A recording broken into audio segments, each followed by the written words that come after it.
When it comes to the differences between Europe, where I was born and raised, and the United States, there's one classic tweet that always makes me laugh and pretty much sums it up.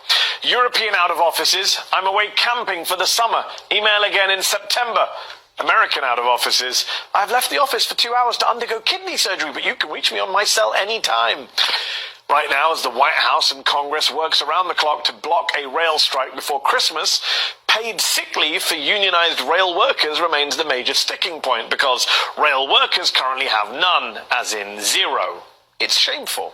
And here's the thing, I often say that Americans would be much more outraged about shameful things like a lack of paid sick leave or a lack of paid leave in general if they were aware that the rest of the Western world doesn't have these issues. Don't treat their workers, their citizens, in this way. I mean, the comparison is pretty depressing.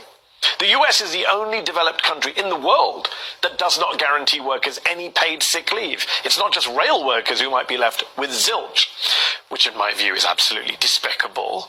And yes, that's still the case after more than 1 million Americans have died during a global pandemic that's still ongoing. Have we learned nothing? The US is also the only industrialized country that lacks universal health care. So if you get sick, even if you're able to get time off, you may not be able to afford a doctor's visit. Sorry. Americans are also not guaranteed any paid parental leave. I'm not just talking about dads, but not even mothers either after giving birth. Meanwhile, the Japanese get over 50 weeks, Brits get almost 40 weeks, and Estonians get at least 82 weeks of parental leave, all paid. It usually falls to American workers to take days off from work in order to heal when they're sick or to recover from childbirth. That's if they can afford to take those days off when they have to pay the medical costs of being sick and of having children. I've said it before and I'll say it again. This is not normal, not by the standards of our peer countries, certainly.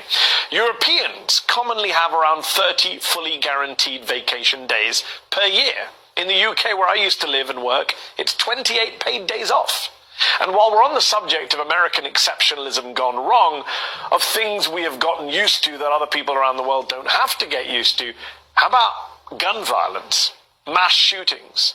There's no other place on earth where deaths and injuries from firearms have become part of everyday life. And it's hard to see how that's ever going to change here.